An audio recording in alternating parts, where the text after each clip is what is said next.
thanks everybody for being here today.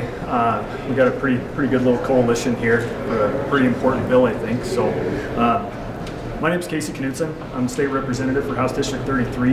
I represent parts of the northern half of Hill, Blaine, Phillips, and Valley counties. The bill I'm proposing prevents the courts from suspending a driver's license for the simple offense of non-payment of fines or fees. Good, hardworking people are being forced into a modern-day debtor's prison through the suspension of their driver's license and the vicious cycle that revolves between ever-increasing fines and the inability to get to work to pay them off. And that's a situation that I really find morally inexcusable. Montana is a rural state, and the district I represent fits that description very well. People even in the urban areas of Montana have very few opportunities for public transportation, and in the rural expanses of the state, it's even less opportunity than that. Oftentimes there are no methods for anybody to get from point A to point B other than driving without using their own 2 feet. And you know, in a state that gets 40 below for anywhere up to a month in the wintertime, that's a pretty high thing to ask for people in the state.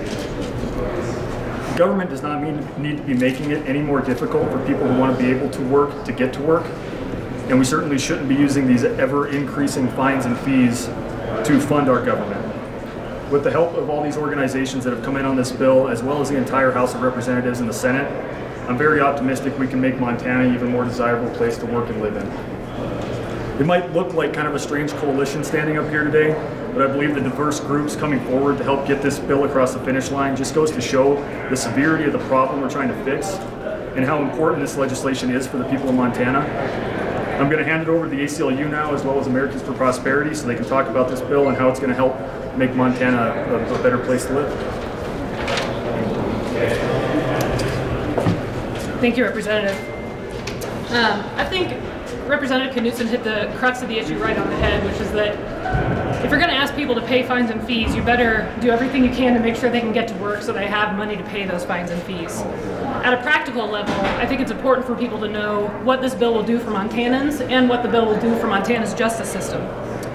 What this means for Montanans is that if you walk into a court with a $40 speeding ticket and you walk out with a $200 bill because of the extra fines, fees, and surcharges that they tack onto it, and a few months down the line you're unable to make ends meet, you won't get your license automatically revoked because you can't pay those fees. What this means for Montanans is that being in debt to the government won't take away your license and your ability to continue working, get to school, and support your family. And this means that if you can't pay the unending list of fines, fees, and costs that come with even the smallest of infractions, the court will have to summon you and ask you why. Also importantly, this bill has a retroactivity clause. So if you are already under suspension with your license because you haven't been able to pay fines, fees, and costs, you will have a mechanism for petitioning the court to get your license back. For our justice system, this means that there will be fewer people overcrowding our jails, which are already overcrowded. This means law enforcement can take the average 9 hours they spend on a single driving while suspended offense and use that to pay attention to more important public safety issues. And this means the public defenders in our courts will have fewer driving while suspended cases on their dockets, and they can also use that time and those resources to make Montana a safer place to live. This is a really good bill. It has our full support. I'm very grateful to Representative Knutson for carrying it. I'm also grateful to Montana Women Vote for supporting, to the Montana Building Industry Association for supporting, to the American Legislative Exchange Council for supporting, and also to Americans for Prosperity, both nationally and in Montana. And we have someone from AFP to speak to their support for the bill as well, David Herbst.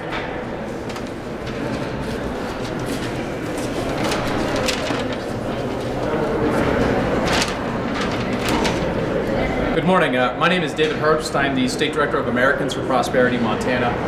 As Montana's largest grassroots group working to remove barriers that keep Montanans from achieving their potential, we're pleased to announce that AFP Montana's partnership with the ACLU to advance meaningful criminal justice reform in our state. We're grateful to the ACLU of Montana for hosting us today and for Representative Knutson for holding this bill. Our criminal justice system should keep our communities safe. It should rehabilitate people and recognize the potential in every person to transform their lives and to contribute to society. Unfortunately, our criminal justice policies leave us far from that ideal.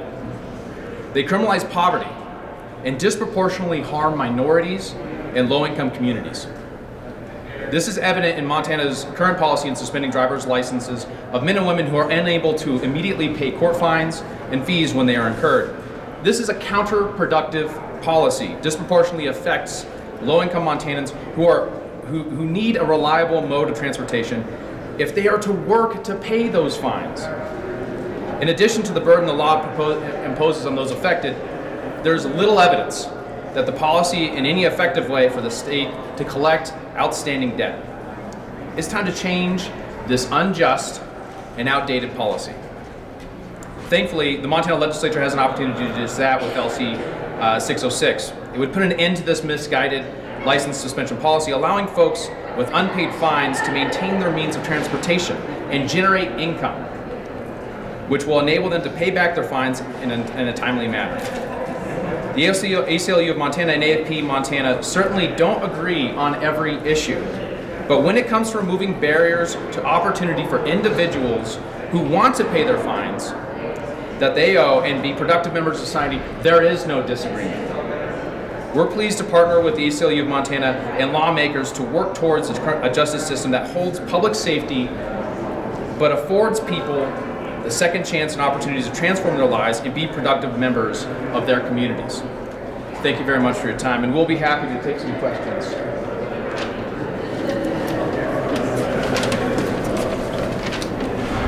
How far back does the retroactive clause go? There's no limit on the retroactivity clause. There actually are statistics that show that there are people who are currently under suspension of their driver's license going back as far as 3 or 4 years. You all in any way think this sends a wrong message to people who have broken the law? I don't think this sends the wrong message at all. I think that, you know, this is fixing a problem. With how rural Montana is, we can't be taking away people's ability to get to work, you know, if they want to work, when they want to work. So this is helping the right people, and I don't think it sends the wrong message to anybody at all. How optimistic are you this will pass? You know, we have a pretty broad coalition. I think this is going to get some pretty good debate in the House and the Senate. I'm pretty confident in the ability of this bill, what it's actually bringing forward. That people won't just look at necessarily who's bringing it, but look at what it does for the people that need it. So I'm pretty confident. Who do you foresee as your top guys opposed to? Excuse me? Who would be opposed to that? You know, I could see some law enforcement opposing it, possibly, but I haven't heard of anybody that's come out vocally against anything yet. Does this relate to the lawsuit filed in 2017 by Equal Justice under the law in any way? I don't have any information on that. I'm not really familiar with what criteria the license can be suspended by. Is there, I guess, failure to appear? Can that be used, and was that taken into consideration? Yeah, so this bill only prohibits the suspension of a driver's license for non-payment of fines and fees. So if somebody has their driver's license suspended for non-payment and failure to appear, they can't get it back, or they can't get out of it. So if you don't appear in court, you can still have your driver's license suspended, and you can still have it suspended if it's related to the crime you committed. So if you have your driver's license suspended because you've, committed, 17 traffic violations in 1 year, that doesn't apply here. It's just if you haven't been able to pay your fines and fees. And why is that distinction important? Why not failure to appear in this legislation? We didn't want to remove failure to appear because the courts do need a way to get people to come in and talk to them about why they can't pay their fines and fees. And if people are summoned to have a conversation about why they can't pay their fines and fees and don't show up, then the court will have a mechanism to suspend the license and hope that will motivate somebody to come to court and talk to them about it. Are there any other questions? Well, thanks everybody. Appreciate y'all being here today.